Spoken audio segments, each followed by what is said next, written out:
আসসালামু আলাইকুম। আশা করি সবাই ভালো আছেন, কাছে এবং দূরে, দেশ ও দেশের বাহিরে যে যেখান থেকে আমার আজকের ভিডিওটি দেখবেন সবাইকে ঈদের শুভেচ্ছা, অগ্রিম ঈদ মোবারক।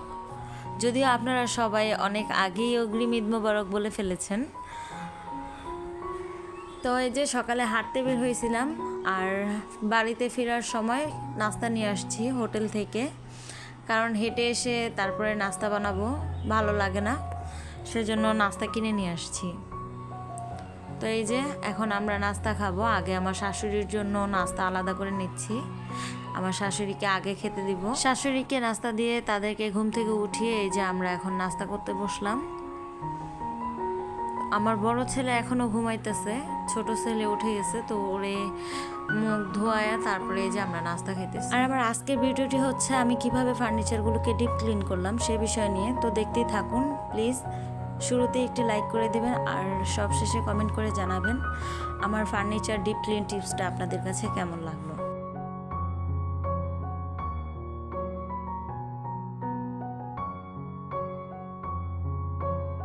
তো এই যে খাওয়া দাওয়া শেষ করে চলে আসলাম। প্রথমে আমি আমার শাশুড়ির রুমটাকে আগে ক্লিন করব। তো আমি এখানে একটা ভিজা কাপড় নিছি। আসলে আমার শাশুড়ির রুমের খাট যেটা, সেটা অনেক পুরনো হয়ে গেছে। ইনশাআল্লাহ ঈদের পরে হয়তো আমাদের এই খাটটা ফেলে দেওয়া হবে, নতুন একটা খাট নিয়ে আসবে। তো সেটাকে আমি তেমনভাবে পরিষ্কার করিনি। আর আমার শাশুড়ি যেহেতু একটু মুরব্বী মানুষ, আপনারা তো জানেনই বয়স্ক মানুষের কোনো কিছু যদি একটু এলোমেলো হয় তাহলে তারা কিন্তু একটু রাগই করে। তো আমিও শাশুড়ির ঘরটাকে সেভাবে আর কি গোছাই না, মানে তার জিনিস তার মতোই থাকে, আমি অত একটা ধরি না। তো আজকে আমার শাশুড়ি নিচে গেছে, ভাবলাম শাশুড়ির ঘরের খাটটাকে আগে একটু সুন্দর করে ক্লিন করি। তো আগে আমি এই যে ভিজা কাপড় দিয়ে উপরের যত ময়লা ছিল সবগুলো মুছে নিলাম।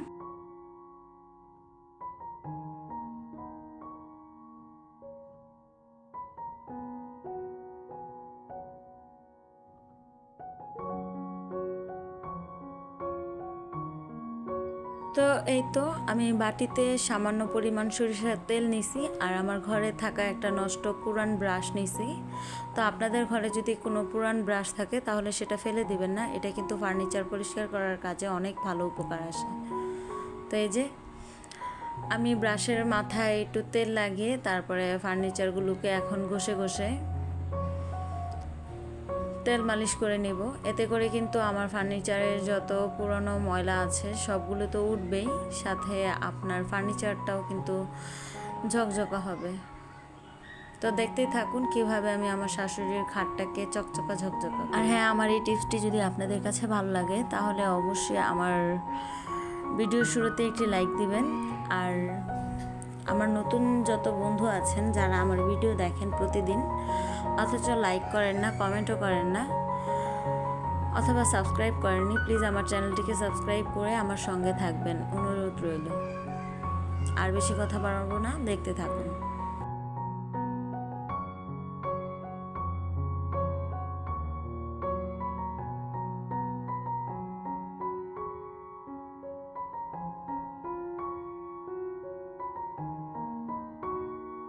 তো এই যে দেখতেই পাচ্ছেন কি সুন্দর চিকচিক করছে খাটটা। আসলে সবই হচ্ছে সরিষার তেলের কামাল। আপনারা চাইলে এখানে যে কোনো ধরনের তেল ইউজ করতে পারেন, তবে সরিষার তেলটা দিলে ময়লাটাও কাটে খুব দ্রুত। তো আগে খাটটার অবস্থা অনেকই খারাপ ছিল, আর এই যে এখন খাটের অবস্থা। তো আমার শাশুড়ির ঘরটা পরিষ্কার করে চলে আসলাম আমার ঘরটা পরিষ্কার করতে। তো আমার ড্রেসিং টেবিলেও অনেক ময়লা পড়ে গেছে, তো আমি কাপড়ের ভিতরে একটু সরিষার তেল লাগিয়ে তারপরে এই যে ফার্নিচারগুলোকে পরিষ্কার করে নিতেছি।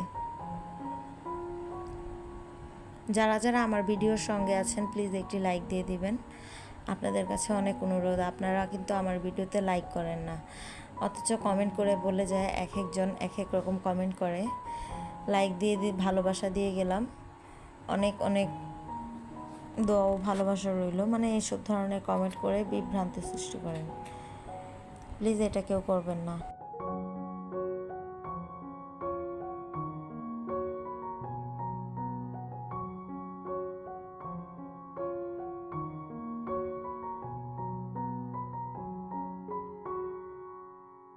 আমি যেহেতু একজন ফার্নিচার ব্যবসায়ীর বউ, তো আমার তো সবার আগে উচিত আমার ফার্নিচারগুলোকে চকচকা ঝকঝকা রাখা।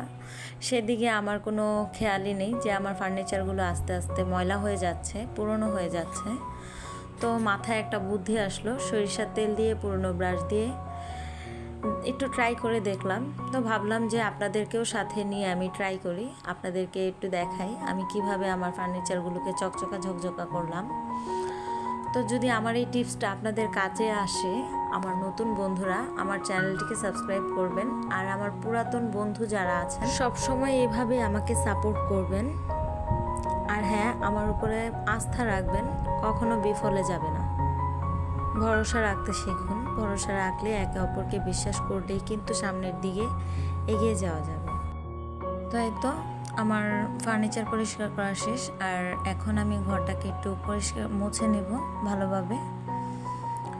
আমি কিন্তু প্রতিদিনই ঘর মুছি, কারণ সাদা টাইলস যেহেতু ঘরের যদি না মুছি তাহলে কিন্তু সেই জায়গায় ঘরের ভিতরে দাগ ছোপ পড়ে থাকে, তখন কিন্তু ভালো দেখা যায় না।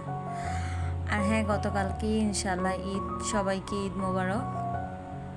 আবারও বলছি, সবাই ভালো থাকবেন অনেক। তো এই যে আমি আমার শাশুড়ি মায়ের রুমটাকে গুছিয়ে ফেললাম, আর আমার শাশুড়ি মা তো পান খায়, তো তার বালিশের পাশেই আর কি সে পানের ডিব্বা ডাব্বি রাখে।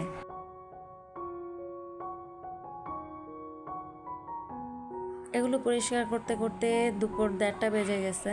তো আমার রুমের রোদও এসে পড়ছে, তো আমি জানলা দিয়ে তারপরে ভারী পর্দাটা দিয়ে দিলাম। আর এই তো আমার রুমেও চাদর উঠিয়ে নতুন চাদর বিছাইছি, আর সাথে আমি আমার রুমের ফার্নিচারগুলোকেও কিন্তু আমি এই যে চকচকা ঝকঝকা করে ফেললাম। আমার কাছে তো দেখে চকচকাই লাগতেছে, তো আপনাদের কাছে কীরকম লাগতেছে আমি জানি না, অবশ্যই কমেন্ট করে জানাবেন। তো এই যে ঘর দুয়ার ক্লিন করছি, আর এদিকে আমার হাজব্যান্ড মাছ কিনে নিয়ে আসছে আড়তদের থেকে, আর সাথে আমার জন্য একটা আর কি আড়তের ভিডিও নিয়ে আসছে। তো আমাকে এনে দেখাইতেছে, বলতেছে এটা তুমি তোমার ব্লগে দিও, তাহলে তোমার ব্লগটা একটু বড় হবে। তো আজকের মতো আমি এখান থেকে বিদায় নিচ্ছি। সবাই ভালো থাকবেন, সুস্থ থাকবেন। আর অবশ্যই আমার হাজব্যান্ড যেই ভিডিওটা আমার জন্য করে নিয়ে আসছে সেটা কেমন হলো, আপনাদের কাছে কেমন লাগলো, অবশ্যই আমাকে কমেন্ট করে জানাবেন। যাত্রাবাড়ি মাছের আড়তের চিত্র, কিছু টুকটাক মাছ কেনা হইল, সেগুলো কাটার জন্য ওকে দেওয়া হইলো। যিনি মাছ কাটে, খুব ভালো মাছ কাটে, খুব পারদর্শী লোকটা, দেখেন কীভাবে কাটে।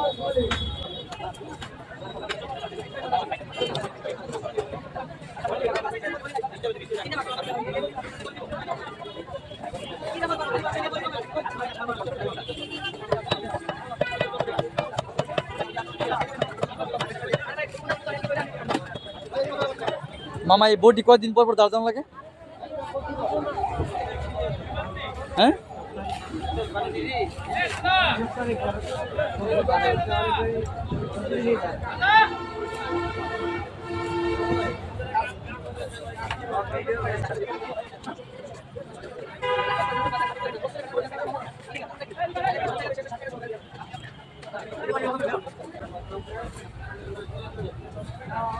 হ্যালো,